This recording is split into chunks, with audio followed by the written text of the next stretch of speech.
इस वीडियो को पूरा देखो। आज ही आपके जीवन से सारी परेशानी खत्म होगी। और चैनल को सब्सक्राइब और वीडियो को लाइक करें। बार आया है। पुराने नियम में बहुत जिक्र है कि प्रभु देह में आएगा, और हम जानते हैं प्रभु यीशु मसीह नए नियम में देह में आए।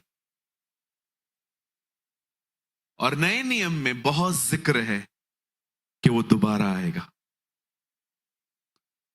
और इसी के लिए सारी कलीसियाएं आज इंतजार कर रही हैं। अगर आप में से कोई यहां पर नया है और ये बातें नहीं जानता है, तो मैं आपको थोड़ा सा बताना चाहता हूं। हम जितने भी लोग यहां हैं, हम एक ऐसे खुदा पर ईमान रखते हैं जिसने हमसे वादा किया है कि वो बहुत जल्द हमें लेने आने वाला है। यस। और वो बहुत जल्द आएगा। बाइबल कहती है आने वाला आएगा और अब और देर न करेगा। कुछ लोगों को लगता है प्रभु के आने में बड़ी देर हो रही है। Actually this is our mathematics problem. ये हमारा थोड़ा मैथमेटिक्स का प्रॉब्लम है। कितने लोग बचपन में मैथमेटिक्स में थोड़े वीक थे? अरे बाप रे, मैं भी था। किसी ने मुझसे पूछा, ब्रदर प्रेमानी 2000 साल हो चुके हैं, अब तक वो क्यों नहीं आया है? मैंने कहा this is our mathematics problem. ये हमारे गणित प्रॉब्लम है। उन्होंने बोला कैसे? मैंने कहा पतरस में लिखा है जब पृथ्वी पर 1000 साल पूरे होते हैं तब स्वर्ग में एक दिन पूरा होता है। बाइबल कहती है प्रभु की दृष्टि में 1000 वर्ष एक दिन के समान है। जब यहां पर 1000 साल पूरे होते हैं तब पृथ्वी पर एक दिन पूरा होता है। मैंने कहा घाई क्यों कर रहे हो? उसे गए हुए से 2 दिन हुए। Only 2 days in the eyes of God. परमेश्वर की दृष्टि में यीशु मसीह सिर्फ 2 दिन पहले स्वर्ग गया। एंड डोंट वरी, अगर वो नहीं आ रहा है ना अब तक, तो धन्यवाद दो कि वो तुम्हें मौका दे रहा है तैयार होने का। इसीलिए बाइबल कहती है उसके धीरज को, उसकी दया जानो, क्योंकि वो किसी को नहीं चाहता कि कोई नाश हो। वो चाहता है हर एक को मन फिराव का अवसर मिले और हर कोई पश्चाताप करे और उसके पास लौट आए। मैं कई बार जब ये बात सुनता हूं कि कोई मुझे कहे कि प्रभु आने वाला है, ट्रस्ट में थोड़ा थोड़ा डर भी लगता है। कोई है मेरे साथ कि मैं अकेला डरता हूं? थोड़ा बहुत डर भी लगता है ना। बताओ क्यों लगता है? क्योंकि अभी तक हम उतने तैयार नहीं हैं। भाई मैं दूसरों की बात नहीं जानता हूं, मैं अपने बारे में बहुत अच्छे से जानता हूं। हो सकता है आप तैयार हो, मैं नहीं हूं अभी तक। मेरे लिए प्रार्थना करो कि मैं भी हो जाऊं। सो आज मैं आपको उसके बारे में कुछ बताना चाहता हूं कि उसके लौटने से पहले हमें क्या करना है। अब हमेशा याद रखना, जिन कुंवारियों ने उसको आते हुए देखकर तैयारी शुरू की, वे रह गई। जो तैयार थी वे गई। If you read Bible very slowly, जब दूल्हा आता है और जिन्होंने उसके आने पर तैयारी शुरू की है वो रह गई, लेकिन जो तैयार थी वो चली गई। देखा जाए तो तैयारी के दिन नहीं है, तैयार रहने के दिन है। और आप में से कितनों की बात जानते हैं ये आपका घर नहीं है। जिस तरह से आपने चीजों को पजेस करके रखा है ना, मेरा घर, मेरी प्रॉपर्टी, मैं आपको सच कहता हूं सब रह जाएगा इधर ही। सब सरकार लेगी। बोलो बाजूले को आपका कुछ भी नहीं है।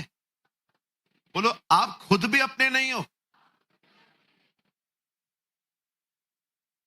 किस बात की लड़ाई? जो जा रहा है जाने दो, परेशान मत होइए। प्रभु आपके हिस्से में आया है। जो जाता है जाने दो। बताओ पहले की कलीसियाओं में झगड़े क्यों नहीं होते थे? क्योंकि लिखा है जो जिसके पास आता था सब साझे का था। इसका मतलब आज मैं दिनेश की जीन्स पहनूंगा, कल दिनेश मेरी जीन्स पहनेगा। आज मैं उसका शर्ट डालूंगा, कल वो मेरा शर्ट डाल देगा। वो मेरा बेल्ट लेके चला गया, कल मैं उसका बेल्ट लेके चला आऊंगा। इतनी ज्यादा अंडरस्टैंडिंग थी उन लोगों में। आप पढ़ के देखिए, लिखा है उनका सब साझे का था। आज आप किसी का बाइबल लेके देखो, खाली कपड़ा तो छोड़ो, आप किसी का बाइबल उठा के देखो। लिखा है लोग अपनी प्रॉपर्टियां बेच बेच के पतरस के पांव पे रखते थे पैसे, और पतरस लोगों को बांट दिया करता था। लिखा है इसीलिए उनमें कोई गरीब भी नहीं था। आपको क्या लगता है चर्च में गरीबी क्यों आती है? इसलिए क्योंकि लोग गरीब हैं? नो, जिनको परमेश्वर ने बरकत दी है ना, वो भी अपनी मुट्ठी नहीं खोलते समटाइम्स। सो आज I am talking about attitude. मैं कुछ बात करना चाहता हूं आपसे, और मैं चाहता हूं आज बहुत ध्यान से सुने। मैं ये विश्वास करता हूं आज यहां पर जो भी एक एक बंदा आया है, सबको खुदा लाया है आज यहां। I believe with all my heart.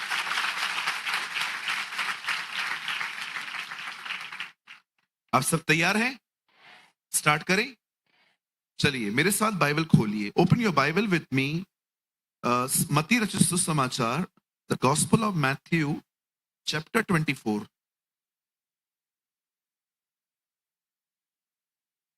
मेरे साथ खोलें। सर मोबाइल मत खोलिए, बाइबल है तो खोलिए, अदरवाइज आप यहां देख सकते हैं टीवी में। मोबाइल कोई नहीं खोलेगा, ध्यान दीजिए।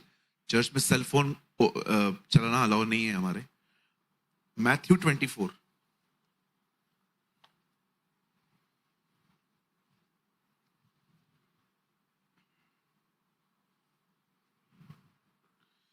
और मैं आपके लिए पढ़ रहा हूं 24 का 3 वचन। यहां लिखा है, जब वह जैतून पहाड़ पर बैठा था तो चेलों ने एकांत में उसके पास आकर कहा, हमें बता कि ये बातें कब होंगी, तेरे आने का और जगत के अंत का क्या चिन्ह होगा।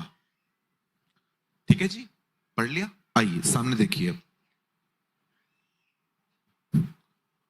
आप चाहें तो आप अपनी बाइबल ड्रॉप कर सकते हैं, भले खुली रहने दीजिए, पर सामने देखिए। आइए सामने देखिए, बड़े ध्यान से सुने।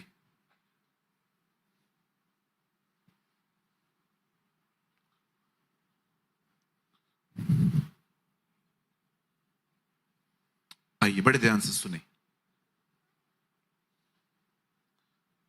बाइबल कहती है परमेश्वर का पहला मंदिर सुलेमान ने बनाया था। उस मंदिर को बनने के लिए बाइबल कहती है 7 साल लग गए थे। पूरी तरह से वो जो मंदिर था वो संगमरमर के पत्थर का बना हुआ था। आप देख सकते हैं इंग्लिश में लिखा है ग्रेनाइट यूज किया गया था। और आप सभी जानते हैं इज़राइल जब परमेश्वर के खिलाफ गया, तब नबूकदनेस्सर ने उस मंदिर को तोड़ दिया, और जितने यहूदी उन दिनों में रहते थे उन सबको गुलाम बनाया।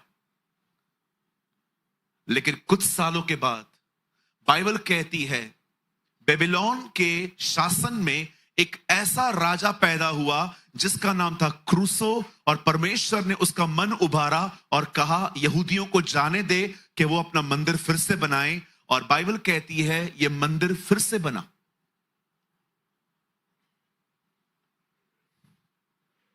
लेकिन कुछ समय के बाद ये मंदिर फिर से टूटा, और फाइनली इस मंदिर को बनाया नए नियम के एक राजा हेरोदस ने। और अब मैं आपको बताना चाहता हूं इस मंदिर को बनाने में 46 साल लग गए थे। 46 इयर्स। आप पढ़ सकते हो नए नियम में यीशु मसीह कहता है इस मंदिर को ढा दो और मैं उसे 3 दिन में खड़ा कर दूंगा। तब लोग कहते हैं इस मंदिर को बनाने में 46 साल लग गए हैं और तू कहता है तू उसे तुरंत बना देगा। 46 इयर्स, 46 साल लगे थे मंदिर बिल्ड करने में। और जब वो मंदिर 46 साल के बाद इतना खूबसूरत बना कि चेलों ने उसे देखा और यीशु मसीह को कहा, प्रभु क्या आप इस भवन को देख रहे हो? तब यीशु ने पहली बार विनाश की बातें की। प्रभु ने कहा कुछ भी नहीं बचेगा, सब खत्म होगा। जब चेलों ने, वॉइस बढ़ाइए, जब चेलों ने यीशु के मुंह से ये बातें सुनी, तब उन्होंने यीशु से एक लाइन में 2 सवाल पूछे, आपका आना और दुनिया का अंत कब होगा, हमें बताइए। यीशु ने उन्हें कोई तारीख नहीं बताई कि मैं कब आऊंगा। यीशु ने उनको कोई ईयर नहीं बताया कि मैं कब आऊंगा, लेकिन यीशु ने उन्हें सीजन्स बताई कि उसके आने से पहले एक मौसम आएगा। यीशु ने उन्हें कहा उसके आने से पहले नूह के दिन आएंगे। अब नूह के दिनों को समझने के लिए नूह के दिनों के विषय में पढ़ना पड़ेगा, और परमेश्वर के अनुग्रह से मैंने वो पढ़ा और मुझे पता चला कि नूह के दिनों में लोगों के दिमाग कहां लगे हुए थे। बाइबल कहती है नूह के दिनों में लोगों के दिमागों पर एक चीज चढ़ी हुई थी और वो थी खाना। कहिए खाना। पर मैं ये बिलीव करता हूं जितना आज क्रेज है ना उससे तो कम ही होगा। जितना आज जुनून है ना खाने का, हो सकता है आप में से बहुत सारे लोग फूडी ना हो, लेकिन अगर आप यहां से बाहर जाएं तो बहुत सारे बिजनेस बर्बाद हैं, लेकिन आप किसी भी खाना बेचने वाले को कभी बर्बाद नहीं देखोगे। सबका चल रहा है। जो कचौड़ी बेच रहा है वो भी खाली करके जा रहा है, जो छोले भटूरे बेच रहा है वो भी खाली करके जा रहा है। आपको पता है इन दिनों में खाने का कितना क्रेज है। सुबह खाना खत्म नहीं होता और बीवी से पूछते हैं दोपहर में क्या बना रही है? भाई साहब ये तो खाओ, ये भी डाइजेस्ट नहीं हुआ होगा अभी तक। और जब दोपहर में हम खाते हैं हम पूछते हैं रात को। और कुछ कुछ लोग तो ऐसे भी होते हैं मेरी तरह जो रात को 3 बजे उठ के भी डब्बे खोलते होंगे कि कुछ पड़ा तो नहीं है। कोई है मेरे साथ 3 बजे उठ के भी खा लेता है? मैं खा लेता हूं। फिर क्या हुआ? इसमें क्या है? क्राइम थोड़ी है, कमजोरी है। हाँ बिल्कुल। अभी 10 दिन पहले हमने रात को 10 दिन नहीं, कुछ महीने पहले हमने रात को आधी रात को मोमोस मंगाए। ब्रदर किसने? मैंने और साहिल ने। साहिल कौन है ब्रदर? माय नेफ्यू। हमने आधी रात को, और मुझे तो समझ में नहीं आ रहा था, मैं तो सोच ही रहा था उसने मंगा भी लिए। मैंने उसको खाली शेयर किया था कल चलते ना मोमोस खाने के लिए। कल का एक को अभी जोमैटो जिंदाबाद। आप शायद माने या ना माने, जहां मैं रहता हूं जिस टाउन में, इट्स अ स्मॉल टाउन, कोई बड़ा नहीं है, 11 किलोमीटर का है हमारा जहां हम रहते हैं। एक भी मॉल नहीं है, टोटली हम लोग के आसपास बिजनेस ही बिजनेस है जहां मैं रहता हूं। जहां मैं रहता हूं वहां पर आज से 10 साल पहले मुझे बहुत अच्छे से पता है 7 या 8 रेस्टोरेंट्स थे। 5 कैंप्स हैं हमारे यहां। मैं कैंप 3 में रहता हूं। आज उसी 11 किलोमीटर के दायरे में 1150 रेस्टोरेंट्स हैं। आपको चाहिए आप गूगल करके देखो, 1100 भी 2 साल पहले जाने थे मैंने, अभी 1400-1500 होंगे। छोटे छोटे स्टॉल, बड़े बड़े स्टॉल। यहां वड़ा पाव मिल रहा है, वहां पर छोले मिल रहे हैं, वहां पर कुलचे मिल रहे हैं, कहां क्या मिल रहा है, और सब फुल हैं।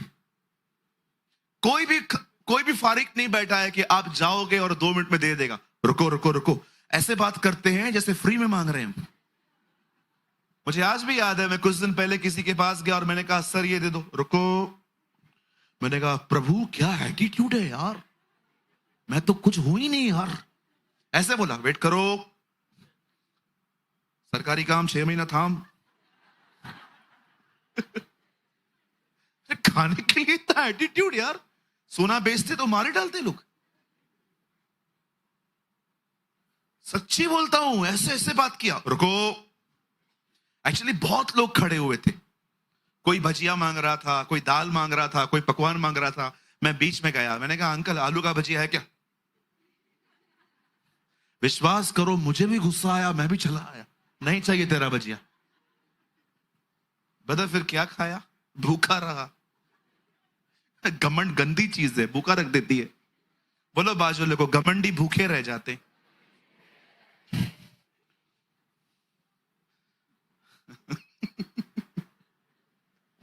घमंड गंदी चीज है। मैंने इन दिनों में घमंड का नया डेफिनेशन जाना। आपको बताऊं, कोई घमंडी फील नहीं करता वो घमंडी है। जॉइस मेयर सिस्टर ने स्टॉल लगाया और स्टॉल पे नया सीडी उन लोगों ने शो किया। सीडी का नाम था घमंड न करो। लोग वहां से गुजर रहे हैं, कोई सीडी नहीं खरीद रहा है, किसी को बिलीव ही नहीं हो रहा कि उसमें घमंड है। सब देख रहे थे, घमंड घमंड तो मुझ में है ही नहीं, चलो। आप जानते हो घमंडी की सबसे बुरी बात क्या है? अपनी चलाते हैं, सिर्फ अपनी चलाते हैं लोग। सबकी सुन लेंगे, चलाएंगे अपनी। और याद रखो, अगर आपको लगता है ना आप बहुत नम्र हो, आज किसी बुरे व्यक्ति से मिलके देखो। आज किसी बुरे व्यक्ति से मिलके देखो और पूरी गलतफहमी दूर हो जाएगी। एक दिन मैंने व्हाइट शर्ट पहनी और चर्च में प्रचार करने के लिए गया। उस दिन मैंने गवाही दी, प्रभु बड़े महान हैं, उन्होंने मुझे बहुत नम्र किया है। अगस्त का महीना था। मैं चर्च से बाहर निकला, हमारे चर्च के बाहर रास्ता टूटा हुआ पड़ा था, कुछ म्युनिसिपल काम कर रही थी। सामने से बाइक गुजरी, बाइक का टायर खड्डे में गया, अंदर का आइसक्रीम बाहर निकल के मेरे शर्ट पे आया। मैंने उसे इतना चिल्लाया, उस भाई को, मेरा मन किया मैं गाड़ी निकाल के जाऊं और दो डालूं। सच्ची कहता हूं, मेरा मन किया मैं दो डालूं। और मुझे परमेश्वर ने कहा, तुझे पता है वो बाइक मैं लेके आया। प्रभु क्यों? ताकि तेरी गलत फहमियां दूर हो कि तू नम्र है। मैंने कहा थैंक यू जीसस। परमेश्वर ने ये दुनिया ऐसे बनाई है, हर दिन आपको लोग आपसे मिलवाएंगे। ट्रस्ट मी और नॉट। परमेश्वर ने ये सृष्टि ऐसे बना के रखी है, लोग हर दिन आपको आपसे मिलवाएंगे। आपको लगता होगा खुदा आपको लोगों से मिलाता है, गलत। परमेश्वर हर दिन आपको आपसे मिलवाना चाहता है कि आप कौन है।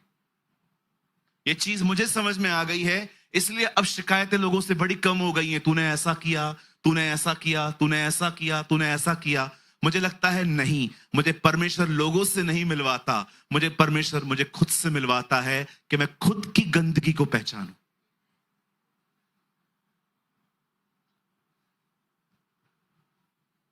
समझ में नहीं आ रही होंगी ना ये बातें, है ना? भविष्यवाणी है ही नहीं कुछ, ना हाथ रखना है, ना पांव रखना है, कुछ है ही नहीं। वो बातें ज्यादा समझ में आती है ना हमें। चमत्कार, कुछ करो ब्रदर, कुछ करो।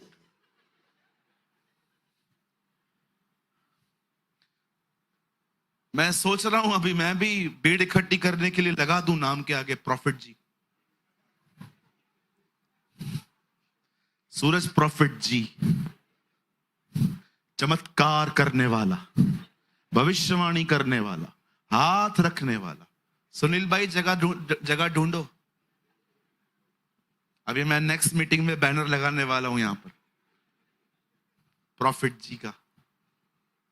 सब आएंगे, पैसा भी दे के जाएंगे, प्रार्थना भी करवा के जाएंगे। खाली हाथ खाली सर।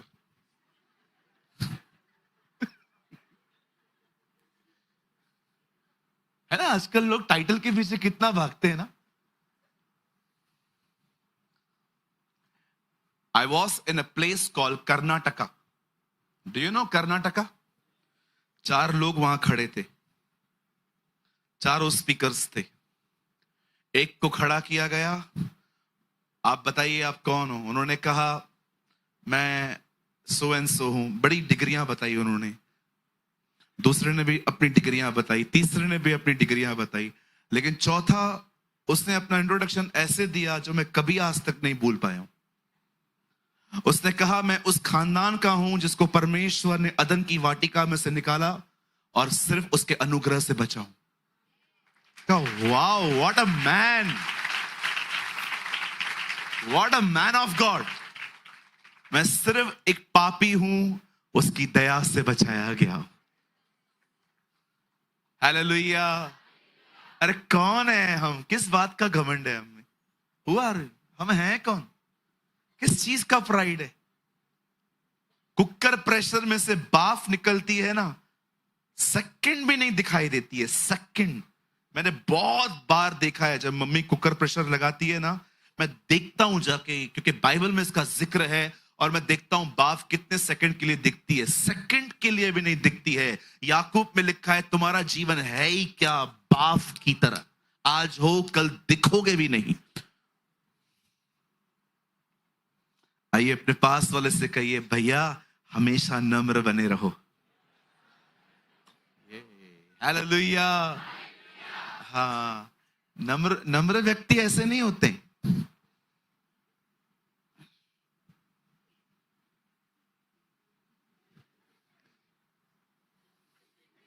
है ना? आपको लगता होगा ना पास्टर कितना नम्र है। नम्र व्यक्ति इससे पहचाना जाएगा जब चिमटी मारेंगे तब वो क्या करता है। नम्रता से नहीं जाहिर होती कि मैं कैसे बैठता हूं। नम्रता ये होती है जब आपके बाजू वाला को कहता है थोड़ा और आगे बढ़ना, थोड़ा और आगे बढ़ना, थोड़ा और आगे बढ़ना। कितना बढ़ूं? क्या है? तू ही बैठ।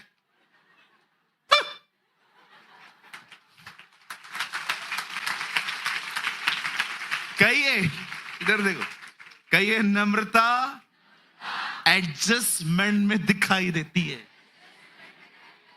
अरे ये कैसी शिक्षा है? क्यों आया मैं यहां पर? उधर ही जाता प्रॉफिट जी के यहां। सुनिए, आइए आइए यहां देखिए। क्या करूं, आजकल दिल जलता है मेरा इन चीजों से।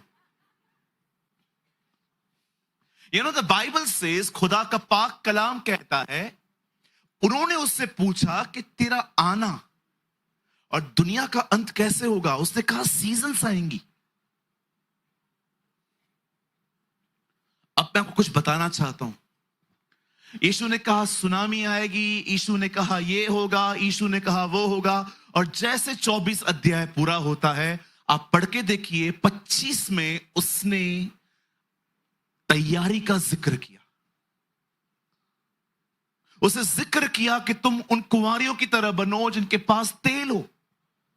याद रखिएगा मेरे भाइयों मेरी बहनों, जितना इंफॉर्मेशन रखना इंपॉर्टेंट है कि वो कब आएगा, उतना ही इंपॉर्टेंट है उसके आने के विषय में तैयार रहना। सोचो कितना डेंजरस है ये कि you know who is anti Christ, what is one world government, what is 666, what is entire Christ, कौन है ये, कौन है वो। You know each and everything but you are not ready.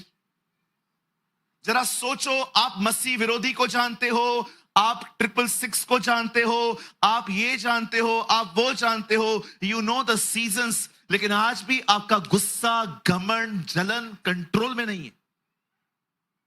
सोचो, व्हाट इज इंपॉर्टेंट?